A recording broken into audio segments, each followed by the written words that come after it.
ஹல்லேலூயா ஹல்லேலூயா ஹல்லேலூயா ஹல்லேலூயா ஹல்லேலூயா ஹல்லேலூயா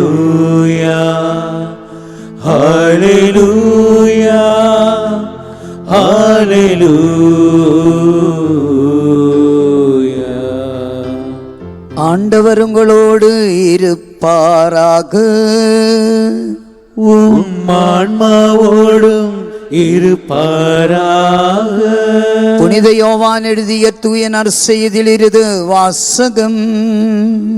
ஆண்டவரே மாட்சி உமக்கே. புனித யோவான் எழுதிய நற்செய்தி அதிகாரம் 15 வசனங்கள் 1-10 முடிய. யோவான் 15 1-10 முடிய. உண்மையான திராட்சை செடி நானே, என் தந்தையே அதை நட்டு வளர்ப்பவர். என்னிடம் உள்ள கனி கொடாத கொடிகள் அனைத்தையும் அவர் தரித்து விடுவார். கனி தரும் அனைத்து கொடிகளையும் மிகுந்த கனி தருமாறு கழித்து விடுவார். நான் சொன்ன வார்த்தைகளால் நீங்கள் ஏற்கனவே தூய்மையாய் இருக்கிறீர்கள்.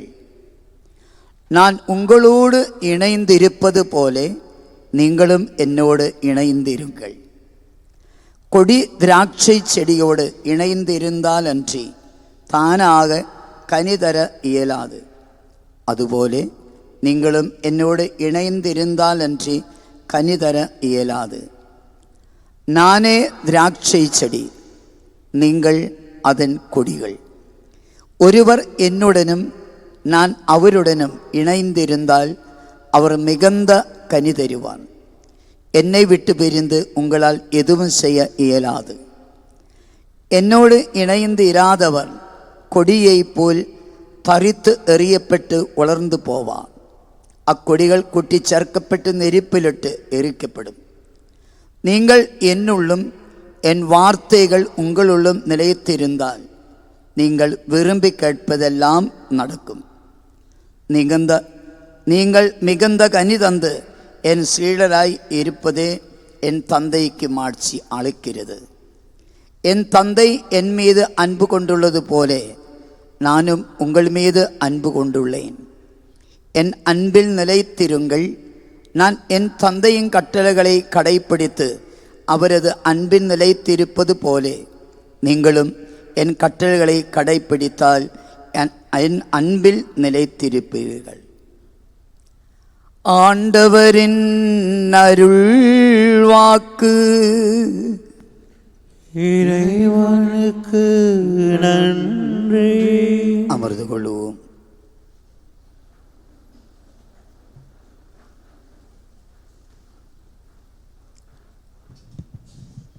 Praise the Lord. Hallelujah. சப்தமா சொல்லுவா ஹalleluya. சப்தமா சொல்லுவா ஹalleluya. நல்லா இருக்கீங்களா?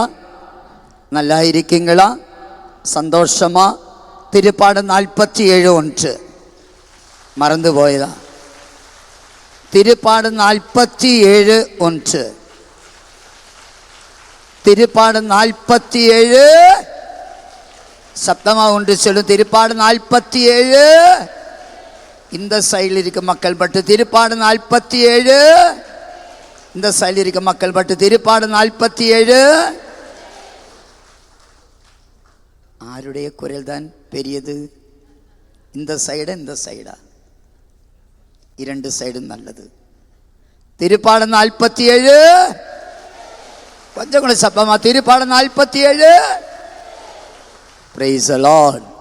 ஒரு சிறு செய்தி மட்டும், பெரிய செய்தி கட்டாயம் இல்லை. அன்பார்ந்தவர்களே, யோவான் நற்செய்தி அதிகாரம் 15 1-10 வரைக்கும் வாசித்தது. 4வது வசனம் என்னதா? நான் உங்களோடு இணைந்திருப்பது போல நீங்களும் என்னோடு இணைந்திருங்கள். இணைந்திருந்தால் என்ன கிடைக்கும்? தண்ணி கிடைக்குமா? மிகுந்த கனி தருவார். ஓகே, கிறிஸ்துவேசுவோடு இணைந்திருப்போர்களுக்கு ஆண்டவர் தரும் ஆசீர்வாதங்கள், நிறைய ஆசீர்வாதங்கள் விவிலியத்தில் குறித்து வைத்திருக்கின்றது. எல்லாம் சொல்லுவதற்கு டைம் இல்லை. இப்பொழுது கிறிஸ்துவேசுவோடு இணைந்து வாழ்வது கடவுள் மக்களுக்கு விருப்பமில்லை. மக்கள் கேட்டிடும், ஃபாதர் சர்ச்சுக்கு போனால் என்ன கிடைக்கும், ஜெபித்தால் என்ன கிடைக்கும், இறை வார்த்தை படிச்சிட்டு இருந்தால் என்ன கிடைக்கும், பாவ சங்கீர்த்தனை செய்தால் என்ன கிடைக்கும்? எதுவுமே கிடைக்காது ஃபாதர். மொபைலோடு இணைந்து வாழ்ந்தால் நிறைய சந்தோஷம் கிடைக்கும் ஃபாதர். மொபைல் எடுத்து தட்டி விட்டுட்டு இருக்கு, போகட்டும் வரட்டும் போகட்டும் வரட்டும், இன்வைட் பண்ணிடும், டிலேட் பண்ணிடும். ஃபாதர் சினிமையோடு இணைந்து வாழ்ந்தால் ரொம்ப சந்தோஷம் ஃபாதர். டிவியோடு இணைந்து வாழ்ந்தால் ரொம்ப சந்தோஷம் ஃபாதர். தானே தம்பி? தம்பிக்கு இப்பொழுதே சந்தோஷம் ஃபாதர். ஃபிலிம் ஸ்டார்ஸோடு இணைந்து வாழ்ந்தால் ரொம்ப சந்தோஷம். ஸ்போர்ட்ஸ் ஸ்டார்ஸ் இணைந்து வாழ்ந்தால் ரொம்ப சந்தோஷம் ஃபாதர். பொலிட்டிக்கல் லீடர்ஸோடு இணைந்து வாழ்ந்தால் ரொம்ப சந்தோஷம். அந்த சந்தோஷம் சர்ச்சுக்கு போனால் கிடைக்குமா ஃபாதர்? கிடைக்குமா? கிடைக்குமா? நீங்க சொல்ல வேண்டும், கிடைக்குமா? கிடைக்குமா? எப்படி கிடைக்கும்?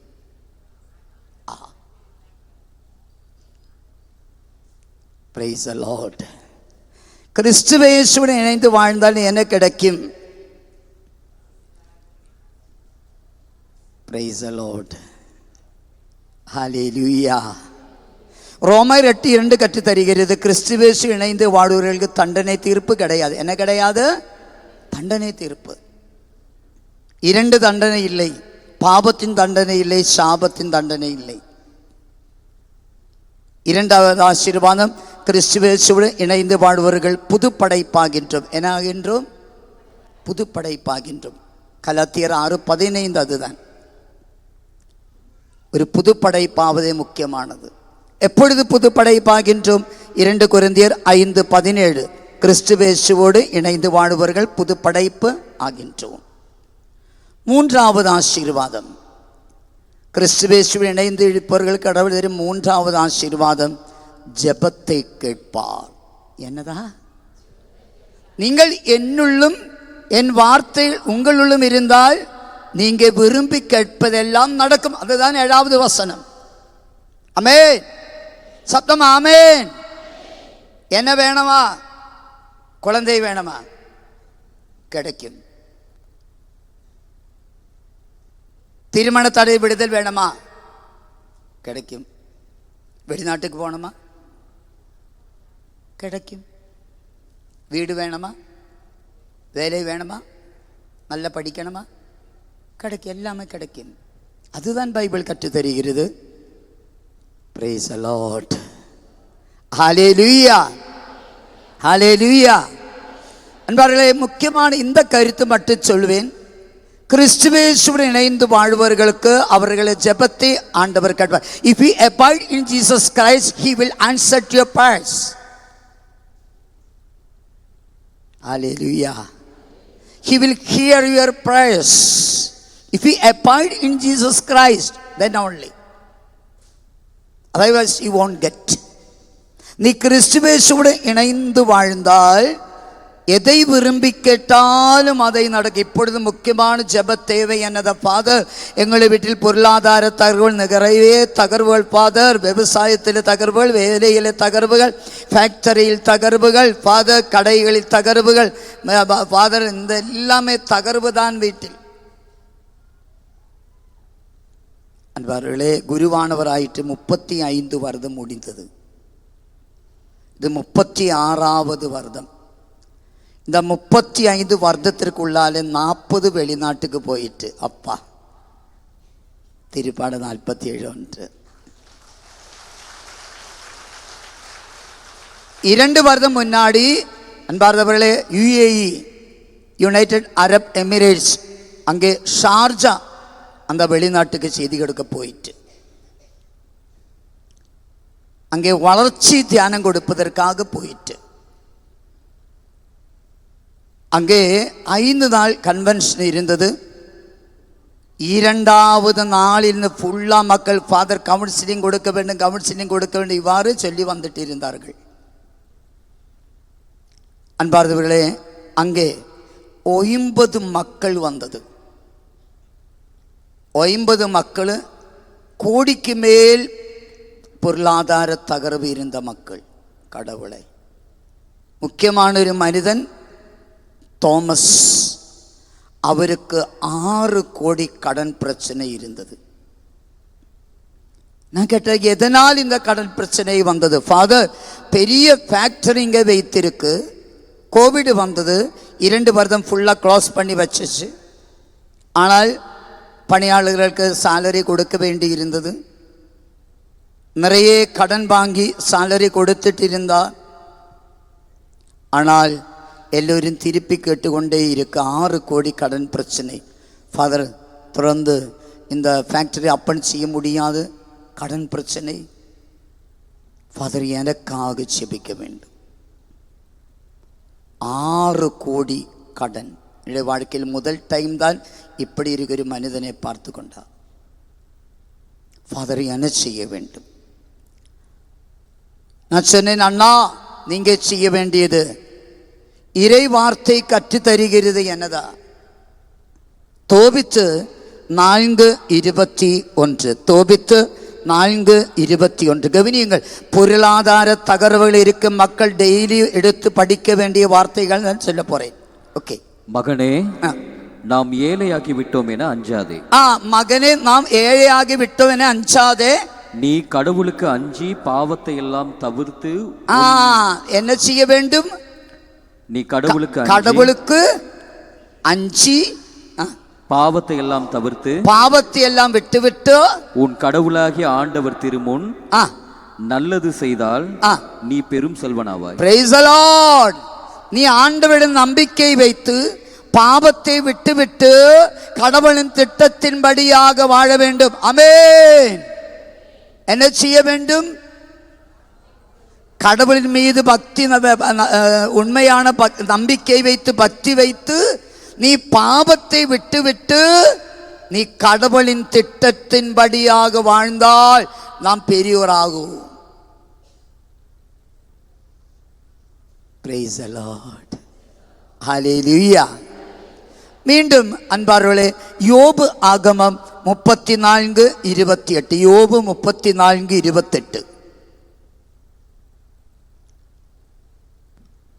ஏழையின் குரல் அவருக்கு எட்ட செய்தனர். நீங்கள் ஏழையின் குரல் அவருக்கு எட்ட செய்தனர். அவரும் ஒடுக்கப்பட்டவர் குரலை கேட்டார். ஒடுக்கப்பட்டோரின் குரலை கேட்டார். அவர் பேசாதிருந்தால் யார் அவரை குறை கூற முடியும்? Praise the Lord. நீ ஆண்டவரை அழைத்து ஜெபிக்க வேண்டும். வாழ்க்கையில் தகர்வுகள் வரும்போது, பிரச்சனைகள் வரும்போது நீ ஆண்டவரை அழைத்து ஜெபிக்க வேண்டும். அதுதான் பைபிள் கற்று தருகிறது. மீண்டும் திருப்பாடல் 69:33. 69:33.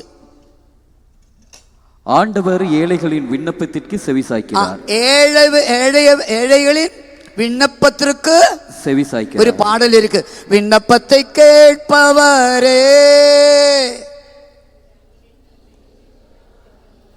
என்னை போல பாடலை பாட வேண்டும். நீங்க எப்படி விண்ணப்பத்தை கேட்ப? ஆண்டவர் மனம் இறங்காது. அப்பா, என் விண்ணப்பத்தை கேட்பவரே, என் கண்ணீரை காண்பவரே,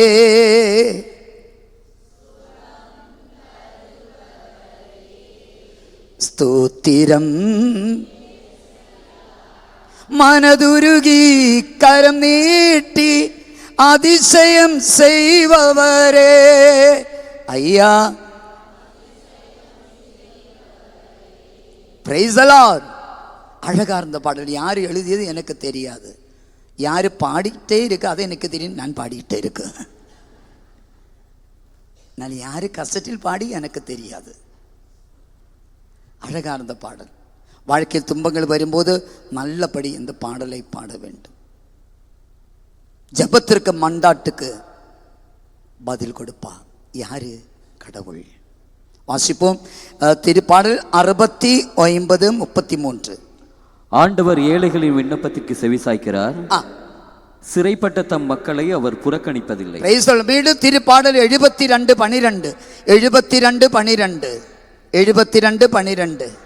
தம்மை நோக்கி மன்றாடும் ஏழைகளையும் தம்மை நோக்கி மன்றாடும் யாரையும்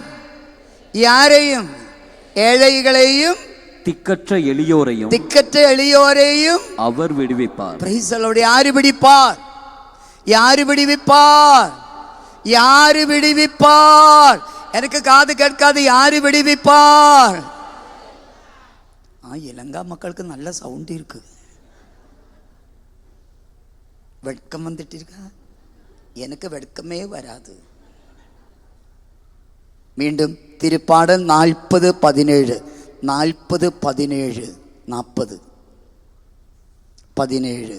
நானோ ஏழை எளியவன், என் தலைவர் என் மீது அக்கறை கொண்டுள்ளார். நீரே என் துணைவர், என் மீட்பர், என் கடவுளே, எனக்கு துணை செய்ய விரைந்து வாரும். நான் சொன்னேன், அண்ணா ஒவ்வொரு நாளும் ஃபேமிலியில் இரவு ஜெபம் தேவை. ஜெபமாலை படித்து அதற்கு பிறகு இந்த வசனங்கள் படிக்க வேண்டும், வாசிக்க வேண்டும். இங்கே ஷார்ஜா சென்ட் மைக்கேல்ஸ் சர்ச்சில் இங்கே வந்து நற்கருணை ஆராதனைக்கு முன்னாடி அமர்ந்து இருந்து ஜெபிக்க வேண்டும். ஆண்டவரை அழைத்து ஜெபிக்க வேண்டும். அன்னை மரியாளுடைய கெபி இருக்கு, அங்கே போய் ஜெபிக்க வேண்டும். ஆனால் சிராக்கு 11:21 முக்கியமான வசனம். சிராக்கு 11:21. பாவிகளின் செயலை கண்டு வியப்பு அடையாதே, ஆண்டவரிடம் என்ன சொல்லியது?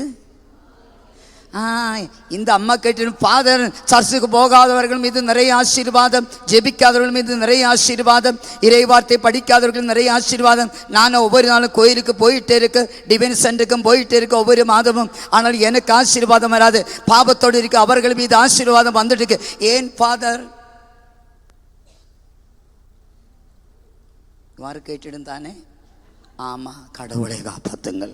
ஆமா, என்ன? ஆமா,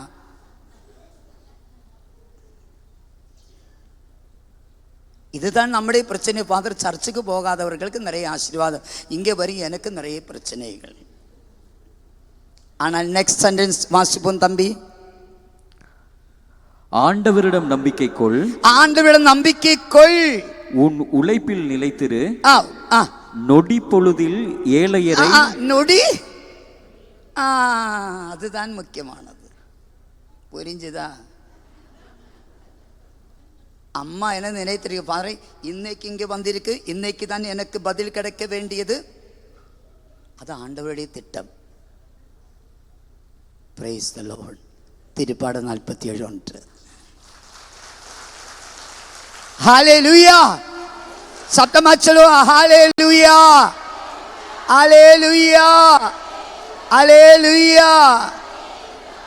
ஒரு முறை கூட வாசிப்போம். செகண்ட் சென்டென்ஸ், முதல் சென்டென்ஸ் வேண்டாம். ஓகே. உன் உழைப்பில் நிலைத்திரு, நொடி பொழுதில். என்ன சொல்லி வாசிப்போம். நொடி பொழுதில் ஏழையரை திடீரென செல்வராய் மாற்றுவது. இந்த டைம் என்ன டைமுக்குள்ளாலே?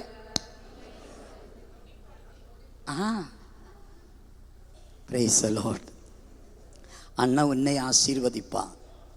அதை போல் ஒவ்வொரு நாளும் அந்த மனிதன் செய்துட்டு இருந்தார். சர்ச்சுக்கு போயிடும், மாஸ்க்கு போயிடும், ஆராதனைக்கு போயிடும், கெபிக்கு முன்னாடி போய் ஜெபம் செய்திடும், வீட்டில் இரவு ஜெபமாலை படிச்சிடும், அப்புறம் இந்த வார்த்தைகளை வாசித்திடும். ஒவ்வொரு நாளும் விடியற்காலை நான் அந்த மனிதனுக்கு மெசேஜ் அனுப்புவேன். ஒவ்வொரு நாளும் விடியற்காலையான ஒரு வார்த்தை, ஒரு வசனம் அனுப்புவேன் மெசேஜ் குரூப்பில். இந்த மகனுக்கும் அனுப்பிட்டு இருந்தார். Praise the Lord. ஒவ்வொரு நாளும் பெரிய ஆசீர்வாதம் வந்துட்டே இருக்கு. அந்த மனிதனுக்கு கடவுள் 5 மனிதர்கள் வழியாக கடவுள் உதவி செய்தார். Praise the Lord. ஒரு நாள் அந்த மனிதன் இந்தியாவுக்கு திருப்பி வந்து இந்த மனிதனுக்கு 6 கோடி கடன் பிரச்சனை, கொடுத்த மக்கள் திரும்பி கேட்டுட்டே இருக்கு, கொடுக்க முடியாது.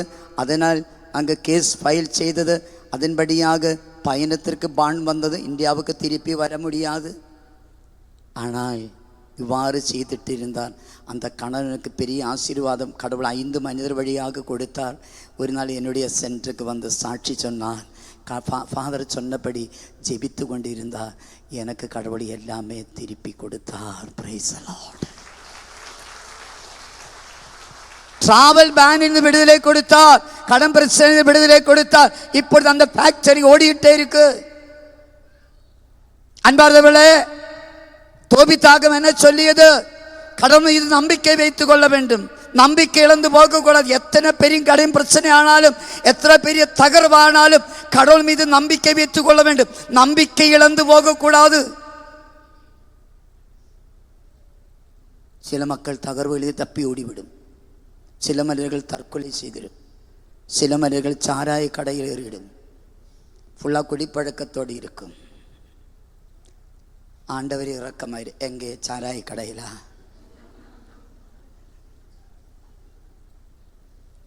Praise the Lord. Praise the Lord. சில மனிதர்கள் மந்திரவாதம் செய்திடும், மந்திர தந்திர வைத்திடும், தாயத்து காப்பு கயிறு கட்டி வைத்திடும். ஆசீர்வாதம் வருமா? நீ ஆண்டவர் மீது நம்பிக்கையை வைத்து நீ பாவத்தை விட்டு கடவுளின் திட்டத்தின்படியாக வாழ வேண்டியதுதான் இந்த தாமஸ் அண்ணன் செய்தார். ஏதோ கடன் பிரச்சனைகள் இருந்தால், வீட்டில் ஏதோ தகர்வுகள் இருந்தால், வாழ்க்கையில் ஏதோ தகர்வுகள் இருந்தால், இந்த 3 காரியங்கள் கண்டிப்பாக நீங்கள் செய்ய வேண்டும். ஆண்டவர் மீது உறுதியான நம்பிக்கை வைத்துக் கொள்ள வேண்டும். ஆமென். திருப்பாடல் 47:1. நீ பாவத்தை விட்டுவிட வேண்டும், கெட்ட பழக்கங்களை விட்டுவிட வேண்டும், வெறுப்பு வைராகியத்தை விட்டுவிட வேண்டும். ஆமென். திருப்பாடல் 47:1. ஆண்டவர் பாவிகளுடைய ஜெபத்திற்கு செவி சாய்க்க மாட்டார். அதுதான் யோவான் 1:31. பாவிக்கு செவி. Praise the Lord. Hallelujah. Hallelujah. Hallelujah. Hallelujah. ஒருவேளை ஒரு சர்ச்சில் பலியொப்பு கொடுத்துட்டு இருந்தார். ஒரு மனிதன் முன்னாடி வந்து தாமரையாய் இருந்தார். எப்படி இருந்தார்? தாமரை என்னதா? ஒரு ஃப்ளவர். தாமரையாய் இருந்தார். புரிஞ்சதில்லை உங்களுக்கு? எப்படி இருந்து தெரியுமா? ஃபுல்லாக சாராயம் குடிச்சு இந்த தாமரை எங்கே நின்றுரும்? எங்கே நின்றுரும்? தண்ணியில் நின்றுரும். தண்ணியில் நின்றுரும் தாமரை எப்படி ஆடிடும்? எத்தனை நாள் ஆடிடும் அண்ணா? எத்தனை நாள் ஆடிடும் அண்ணா? மேக்சிமம் 1 வாரம், அதுக்கப்புறம் போயிடும். இந்த அண்ணன் எவ்வளோ நாள் ஆடிடும்? நான் அங்கே திருப்பதி ஒப்பு கொடுத்துட்டு இந்த அண்ணன் ஆண்டவரே, எனக்கு கோபம். அது என்ன செய்ய முடியுமோ? எதுவுமே செய்ய முடியாது. நான் மன்னிப்பை கொடுத்தேன். அப்புறம் நன்மை கொடுத்த வேளையில் இந்த மனிதனால் முதலாக வந்து, கடவுளே, இந்த மனிதனுக்கு அது ஆசீர்வாதமாய் வருமா? வருமா? நீ பாவத்தை விட்டுவிட வேண்டும், நீ கெட்ட பழக்கங்களை விட்டுவிட வேண்டும், நீ காயப்படுத்தினவர்களுக்கு மன்னிப்பை கொடுக்க வேண்டும், உன்னை காயப்படுத்தினவர்களை மன்னிப்பு கேட்க வேண்டும். அப்புறம் நீ கடவுளின் திட்டத்தின்படியாக வாழ வேண்டும். So then if you abide in Jesus Christ, he will answer to your prayers. He will answer to your prayers. He will hear your prayers. Otherwise he won't hear your prayers. You have to know this. You have to renounce sin. You have to renounce bad habits. You have to give forgiveness to those who hurt you. then only God will hear your prayers. Amen. Amen. அதனால் நீ கிறிஸ்துவேசு இணைந்து வாழ்ந்து இன்னைக்கு ஜெபம் செய்தால் இந்த திருப்பலி ஆசீர்வாதமாயிடும். சாப்பாட்டுக்கு அப்புறம் நடைபெறும் ஆராதனையில் ஜெபித்தால் ஆசீர்வாதம் வரும். He will hear your prayers. Only one condition, you have to abide in Jesus Christ. Praise the Lord. கிறிஸ்துவின் இணைந்து வாழ்ந்தால் கனிகள் கொடுப்பார்கள். சுபாவத்தில் சேஞ்ச் வரும் கனிகள் கொடுப்பார். ஊழியத்தில் கனிகள் கொடுப்பார். வேலைகளில் கனிகள் கொடுப்பார். 5, இயேசுவானுடைய ஆண்டவருடைய 2ஆம் வரவில் வெட்கப்பட வேண்டியதில்லை. அவர்கள் நம்மை ஏற்றுக்கொள்வார். He will come again. கிறிஸ்து மீண்டும் வருவார். இதற்காக எடுத்துக்கொள்வதற்காக, அவர் இருக்கும் இடத்திற்கு என்னை உங்களை எடுத்துக்கொள்வதற்காக வருவார். எடுத்துக்கொள்ளணுமா? கிறிஸ்துவை இணைந்து வாழ வேண்டும். இதுதான் 5 ஆசீர்வாதங்கள். இந்த 5 ஆசீர்வாதங்கள் மொபைலோடு இணைந்து வாழ்ந்தால் கிடைக்குமா? வருமா? டிவியோடு இணைந்து வாழ்ந்தால் வருமா? சினிமையோடு இணைந்து வாழ்ந்தால் வருமா? சீரியலோடு இணைந்து வாழ்ந்தால் வருமா? Political leaders, film stars, sponsors இணைந்து வாழ்ந்தால் வருமா? எப்பொழுது வரும்? அதனால் கிறிஸ்துவேசு இணைந்து வாழ்வது நஷ்டமல்லை, ஆதாயம், லாபம். Praise the Lord. Praise the Lord. அதனால் பார்த்தவர்களே, இன்று இந்த திருப்பலி முடிவெடுக்க வேண்டும். நான் கிறிஸ்துவேசுவோடு இணைந்து வாழ்வேன்.